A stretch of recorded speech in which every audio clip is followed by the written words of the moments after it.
নমস্কার বন্ধুরা, আইবিস কর্নারে সবাইকে স্বাগত জানাই। আমি ঈশিতা।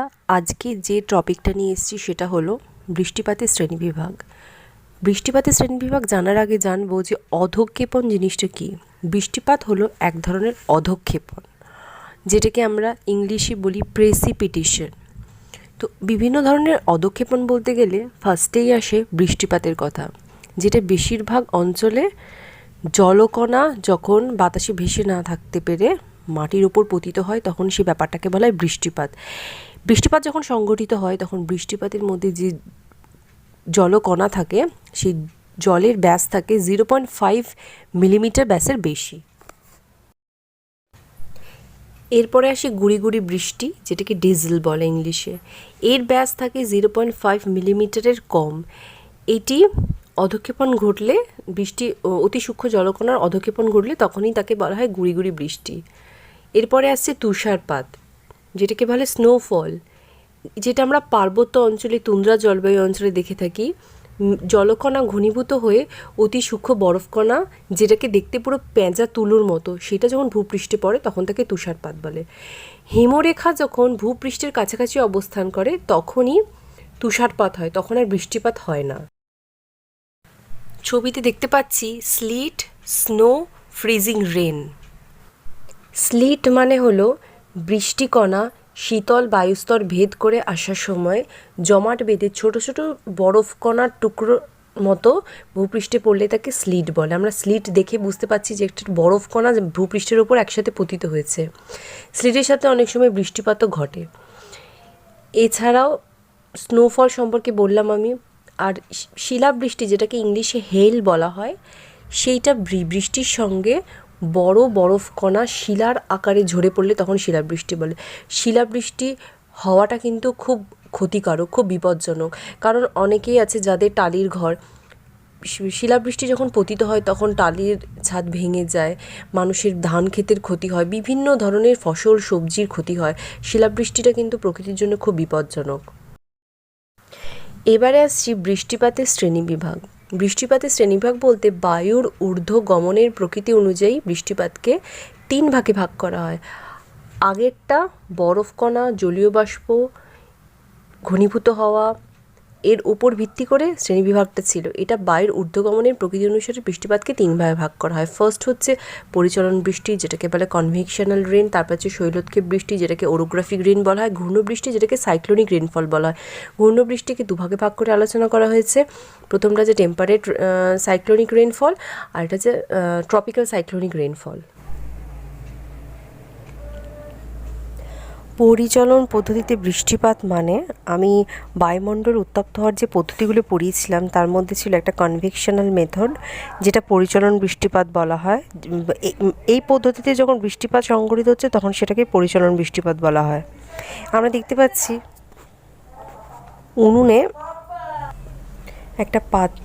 উনুনে একটা পাত্র বসে আছে। সেখানে দেখতে পাচ্ছি কনভেকশনাল মেথডে জলটা গরম হচ্ছে, যেমন পরিচলন পদ্ধতিতে জলটা পাত্রের মধ্যে ঘুরপাক খেয়ে গরম হচ্ছে। এই পদ্ধতিটাকে পরিচলন পদ্ধতি বলে। এই পদ্ধতিতে যখন বায়ুমণ্ডল উষ্ণ হয়ে বৃষ্টিপাত সংঘটিত হয় তখন সেটাকে পরিচলন বৃষ্টিপাত বলে।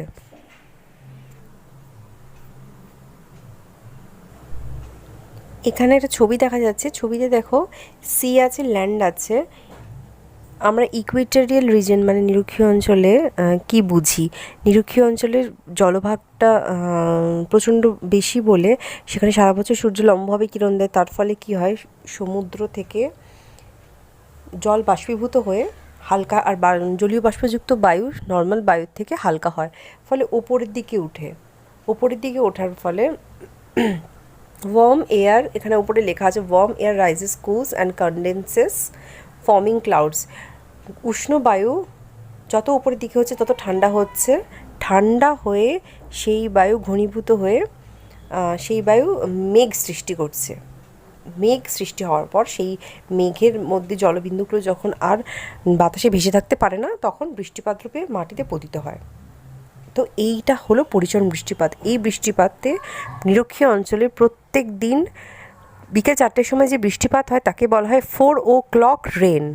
এবারে কোয়েশ্চেন আসতে পারে যে নিরক্ষীয় অঞ্চলেই শুধু পরিচলন বৃষ্টিপাত সংঘটিত হয় কেন?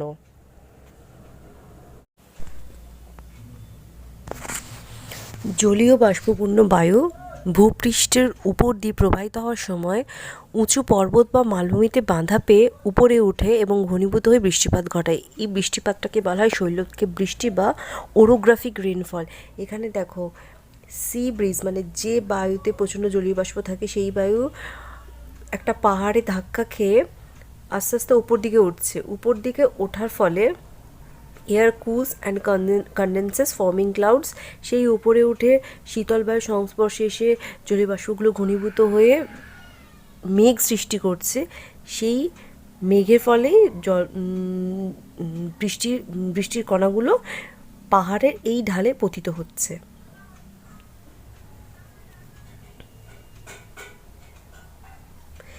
এইটাকে বলা হয় প্রতিবাত ঢাল। এই যে ঢালটায় বৃষ্টিপাত সংঘটিত হচ্ছে সেই ঢালটাকে বলা হয় প্রতিবাত ঢাল। প্রতিবাত ঢালে বৃষ্টিপাত হওয়ার পর বায়ুটা যখন এই সাইডে আসছে তখন সেই বায়ুর মধ্যে আর জলীয় বাষ্প থাকছে না, তাহলে বায়ুটা হয়ে যাচ্ছে জলীয় বাষ্পহীন। এই ঢালটাকে বলা হয় অনুবাত ঢাল। অনুবাত ঢালে যখন বায়ুটা পৌঁছাচ্ছে তখন বায়ুর মধ্যে জলীয় বাষ্প গ্রহণ করার ক্ষমতা বেড়ে যাচ্ছে, কিন্তু জলীয় বাষ্প থাকছে না। তার ফলে কি হয়, ওই অঞ্চলটা বৃষ্টিহীন রয়ে যায়। ওই জন্য এটাকে বলা হয় রেন শ্যাডো এরিয়া বা বৃষ্টির ছায় অঞ্চল। এবার এখান থেকে কোয়েশ্চেন আসতে পারে যে অনুবাত ঢালে বৃষ্টিপাত কম হয় কেন। তার ফার্স্ট কারণ হচ্ছে অনুবাত ঢালে বায়ুর মধ্যে জলীয় বাষ্পের পরিমাণ কম থাকে, আর সেকেন্ড হচ্ছে অনুবাত ঢালে বায়ু নিচের দিকে নামতে থাকে বলে উষ্ণতা ক্রমশ বাড়তে থাকে। কীরকম উষ্ণতা বাড়ে? 1 কিমি নামছে, উষ্ণতা বাড়ছে 10 ডিগ্রি সেন্টিগ্রেড। এটা একটা বেস্ট এক্সাম্পল হলো, আমরা জানি মৌসিনরামে প্রচণ্ড বৃষ্টিপাত হয়। ভারতের মধ্যে সবথেকে বেশি বৃষ্টিপাত হয়, 1000 মিলিমিটারেরও বেশি বৃষ্টিপাত হয়। কিন্তু মৌসিনরামের এটা যদি অনুবাত ঢাল হয়, প্রতিবাত ঢাল হয়, তার অনুবাত ঢালে যখন জলীয় বাষ্পপূর্ণ বায়ুটা আসছে তখন আর বৃষ্টিপাত সংঘটিত হচ্ছে না। সেটা শিলং হচ্ছে বৃষ্টির ছায়া অঞ্চলের একটা বেস্ট এক্সাম্পল। এছাড়াও হতে পারে পশ্চিমঘাট পর্বতের পূর্ব ঢাল বৃষ্টির ছায়া অঞ্চলের অন্তর্গত।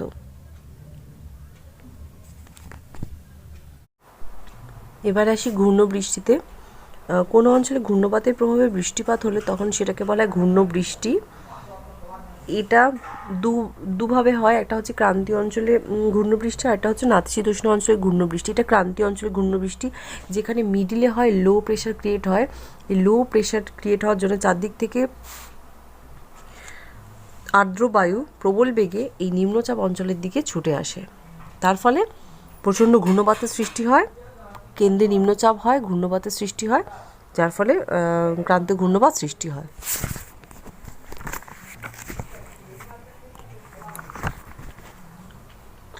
জুলাই অক্টোবর মাসে বঙ্গোপসাগরীয় অঞ্চলে মাঝে মাঝে ঘূর্ণপাতের ফলে প্রচণ্ড বৃষ্টিপাত হয়ে থাকে।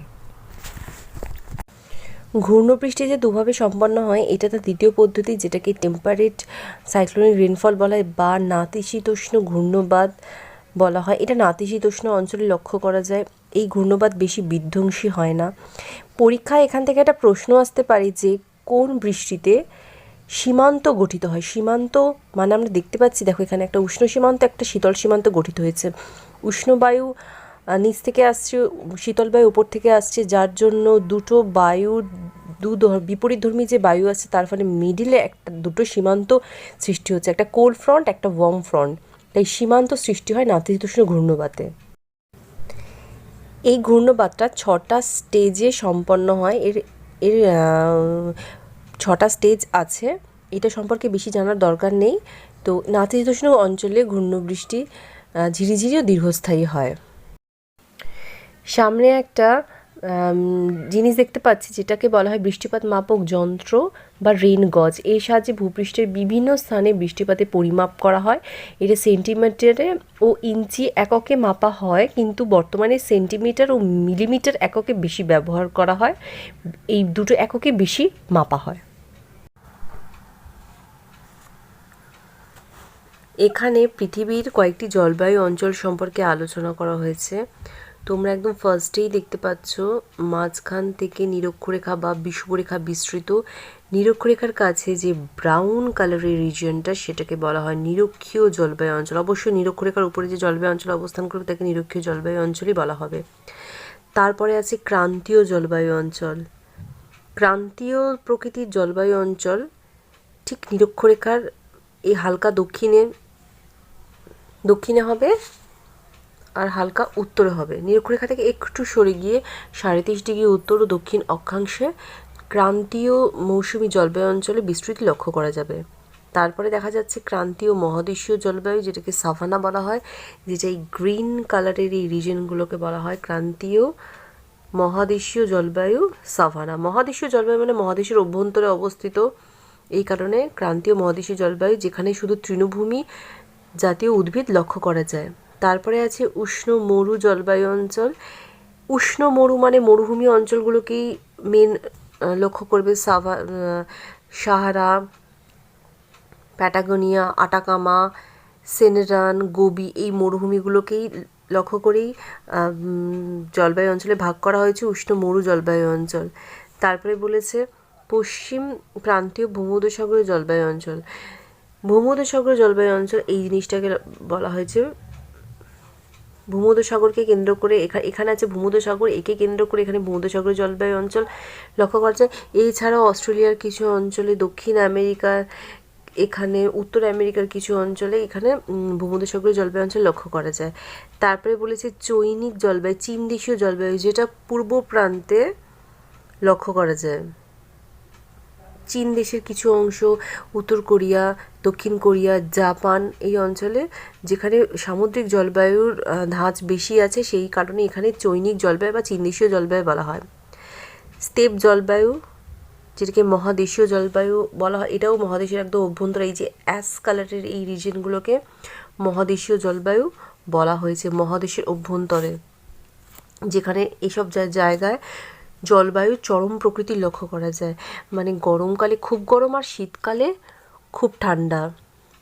তারপরে বলেছে ব্রিটিশ জলবায়ু। ব্রিটিশ জলবায়ু মানে ব্রিটিশ প্রকৃতির জলবায়ু, এটা ব্রিটিশ অঞ্চলের, ব্রিটিশ দ্বীপপুঞ্জ মানে ইউনাইটেড কিংডম, মানে এটা ইউরোপের পশ্চিম প্রান্তে এই রিজিয়নটাকে বলা ব্রিটিশ জলবায়ু। এবার বলেছে সাইবেরিয়া জলবায়ু। এই অঞ্চলটাকে বলে সাইবেরিয়া জলবায়ু, যেখানে গরমে তাপমাত্রা হালকা একটু বেশি হলেও বেশি বছরের 12 মাসের মধ্যে 10 মাসেই চির তুষারাবৃত থাকে, তুষার দ্বারা আচ্ছন্ন থাকে। এরপরে বলেছে তুন্দ্রা জলবায়ু, যেটা সাইবেরিয়া জলবায়ুর উত্তর দিকে এই ব্লু কালারের রিজিয়নটাকে বলা হয়েছে তুন্দ্রা জলবায়ু, যার তাপমাত্রা সাইবেরিয়া জলবায়ু থেকে খানিকটা কম। মানে এখানে জলবায়ু বলতে পারো চির তুষারাবৃতই থাকে, বছরের বেশিরভাগ সময় তুষার দ্বারা আচ্ছন্ন থাকে। শীতল মরু জলবায়ু, এই রিজিয়নগুলোকে বলা হয় শীতল মরু জলবায়ু। এবার দেখা যাচ্ছে পার্বত্য জলবায়ু। এই পুরো ব্লু কালারের রিজনটাকে বলে পার্বত্য জলবায়ু, যেখানে রকি, আন্দিজ, হিমালয়ান এই অঞ্চলটাকে বলা হয় পার্বত্য জলবায়ু। এখানে আছে মাউন্ট কিলিমাঞ্জারো, এটাকে বলে পার্বত্য জলবায়ু। এছাড়া লাস্টে আছে শীতল জলবায়ু, শীতল নাতিশীতোষ্ণ মহাদেশীয় জলবায়ু। এই অঞ্চলটাকে বলা হয় শীতল নাতিশীতোষ্ণ মহাদেশীয় জলবায়ু।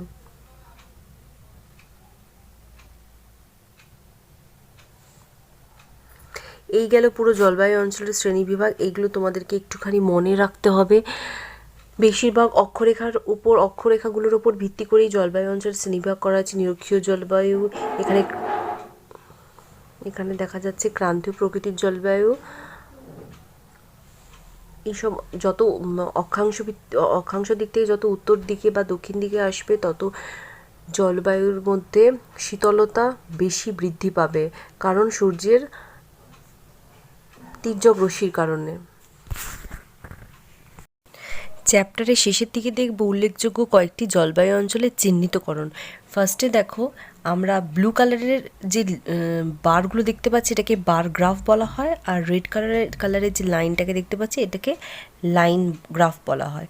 এখানে ফার্স্টে যেটা দেখা যাচ্ছে সেটা হচ্ছে নিরক্ষীয় জলবায়ু অঞ্চল। দেখো এখানে প্রতিটা মান্থ জানুয়ারি ফেব্রুয়ারি থেকে একদম ডিসেম্বর পর্যন্ত এই যে ব্লু কালারের যে বৃষ্টিপাত কত সেন্টিমিটার বৃষ্টিপাত হয় সেটা দেখানো হয়েছে, আর রেড কালারের লাইনে উষ্ণতা দেখানো হয়েছে। প্রত্যেকটা মাসে এখানে উষ্ণতা গড় একটা সমানভাবে যাচ্ছে, 25 ডিগ্রি থেকে 30 ডিগ্রি সেন্টিগ্রেড পর্যন্ত উষ্ণতার অবস্থান। আর বৃষ্টিপাত 40, হায়েস্ট 40, সেটা এপ্রিল মাসে, আর লোয়েস্ট দেখা যাচ্ছে অগস্টে। এটা 10 থেকে 15-র মধ্যে বৃষ্টিপাত সম্পন্ন হয়।